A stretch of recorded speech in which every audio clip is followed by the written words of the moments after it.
Hi friends, उन्हें तैयार शिक्षक भर्ती में एक बार फिर से आपका स्वागत है। और ऑर्डर आने की प्रबल संभावना है 7, 8 और 9 अगस्त तक। कम से कम क्योंकि 6 अगस्त तक की जो कॉज लिस्ट है वो जारी हो चुकी है और 6 अगस्त तक कॉज लिस्ट में कहीं भी ऑर्डर का नंबर नहीं है। और अब 7, 8, 9 तारीख में ऑर्डर कभी भी किसी भी समय पब्लिश हो सकता है, इसकी पूर्ण संभावना बन चुकी है।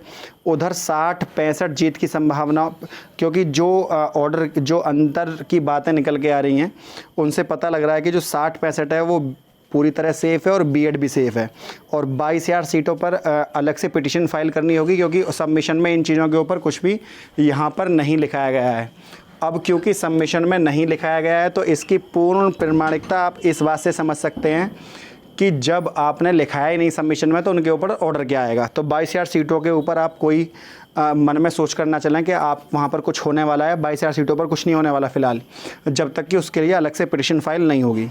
खंड शिक्षा अधिकारी का जो पेपर है उसका घोर विरोध हो रहा है, ताकि क्योंकि पीसीएस मेंस में जहां 8,000 बच्चे बैठे थे उसका तो आपने 8,000 बच्चों का तो आपने पेपर जो है कैंसिल करा दिया, और जहां 15 लाख बच्चे बैठे हैं उस एग्ज़ाम को आप कराने पर आतुर है, जो कि गलत है। और बीएड प्रवेश परीक्षा में काफ़ी बच्चे वहां परीक्षा में भाग लेंगे, लेकिन उसका भी जो है पूरी संभावना बनी हुई है, क्योंकि एडमिट कार्ड जारी हो चुके हैं। बच्चे बस अपनी पूरी फाइनल में चल रहा है। और यदि पेपर कैंसिल नहीं होता है और कोई अनहोनी होती है तो पूर्णतः सरकार की जिम्मेदारी होगी यहाँ पर कि वो इस परीक्षा को जो है कैंसिल कर दे, या फिर कुछ एक आध महीना, क्योंकि ये पीक कोरोना का अकॉर्डिंग टू द IMA जो इंडियन मेडिकल एसोसिएशन है, कोरोना अपने पीक पर चल रहा है और 1 महीने बाद वो अपने डेक्लाइन स्थिति में आएगा जिसमें कम फैल रहा होगा। तो ऐसी स्थिति में कराया जाता ये एग्ज़ाम तो ज़्यादा अच्छा होता। बहुत सारी चीज़ें हैं। सबसे पहले डिग्री कॉलेज में जो रिक्त हैं 3,900 पदों पर छात्र शिक्षक के अनुपात में के अनुसार कराया जा रहा है आकलन। चरणबद्ध अध्याचन भेजने का निदेशालय। APO मेंस की जो कॉपी हैं उनके मूल्यांकन की भी जांच शुरू चल रही है। तो 3,900 जो पद है, मैंने आपको पहले ही वीडियो में बता दिया था, ये पद घट बढ़ सकते हैं।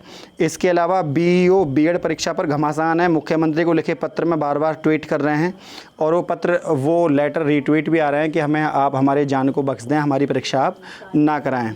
तो इस तरह के अपडेट देखने को मिल रहे हैं। देश के गृह मंत्री को क्योंकि कोरोना पॉजिटिव हो गए हैं वो। इसके अलावा रविवार को कोरोना संक्रमण के कारण तकनीकी शिक्षा मंत्री का निधन हो गया है उत्तर प्रदेश में। सभी लगातार सोशल डिस्टेंसिंग का पालन कर रहे हैं। ऐसे में जब प्रदेश की सड़कों पर लाखों की संख्या में आम अभ्यर्थी परीक्षा देने निकलेंगे तो उन्हें कोरोना होने की पूरी संभावना बनी हुई है, क्योंकि इतने प्रोटोकॉल में रहने वाले लोग सुरक्षित नहीं है, तो आम आदमी वहाँ पर उस परीक्षा में कहाँ से सुरक्षित होगा। APO मेंस में के बच्चे एग्ज़ाम देने के बाद वो उम्मीद कर रहे हैं कि उनका समय से परीक्षा जो APO मेंस के, ताकि उनका समय से रिजल्ट जारी हो सके, लेकिन ऐसी उम्मीद लगाई जा रही है कि इस तरह की परीक्षाएं यहाँ पर ना हो। 69,000 शिक्षक भर्ती के संबंध में सबसे इम्पोर्टेंट चीज़ यहाँ पर यही है कि जो अभ्यर्थी हैं वो इन चीज़ों को मेंशन करें, धैर्य बनाए रखें। कुछ आपने इतना इंतज़ार किया है, इतना परिश्रम किया है, थोड़ा सा धैर्य और रखें। और ये जो NOC है, NOC के मामले में मैं आपको बता दूं कि जो 22 दिसंबर 2018 से पहले की NOC है वही NOC मान्य होंगी। इसके अलावा कोई भी NOC मान्य नहीं होगी। कारण ये है कि यदि किसी NOC को मान्य कर दिया जाता है तो उससे सेकंड काउंसलिंग के जो अभ्यर्थी हैं, उम्मीदवार हैं, उनको काफ़ी नुकसान होगा। इसलिए NOC के मैटर पर सरकार ने साफ साफ मना कर दिया है कि 22 दिसंबर 2018 से पहले किसी भी NOC को मान्य नहीं किया जाएगा। सेकंड काउंसलिंग की कट ऑफ की बात जहां तक करें, अगर 22,000 सीटें जुड़ जाती हैं तो लगभग 3% ये गिर जाएगा। 3% का मतलब ये है जैसे जनरल की 67.1 है तो 63.1 पे लग जाएगी, OBC की 66.7 पे 63.7, और SC के लगभग 58-57 तक चली जाए तो बड़ी बात नहीं है, लेकिन वो 22,000 सीटें जोड़ी जाएं तब। इसके अलावा हो सकता है जज साहब 51,112 पदों पर भी कोई निर्णय ले लें, क्योंकि सरकार ने उनको सबमिशन में दाखिल किया था। फ्रेंड, बस यही अपडेट देनी थी। नई अपडेट के साथ हम आपसे फिर मिलेंगे। वीडियो यदि अच्छी लगी तो वीडियो को लाइक, शेयर, चैनल को सब्सक्राइब करना ना भूलें। आज के लिए इतना ही। जय हिंद, जय भारत।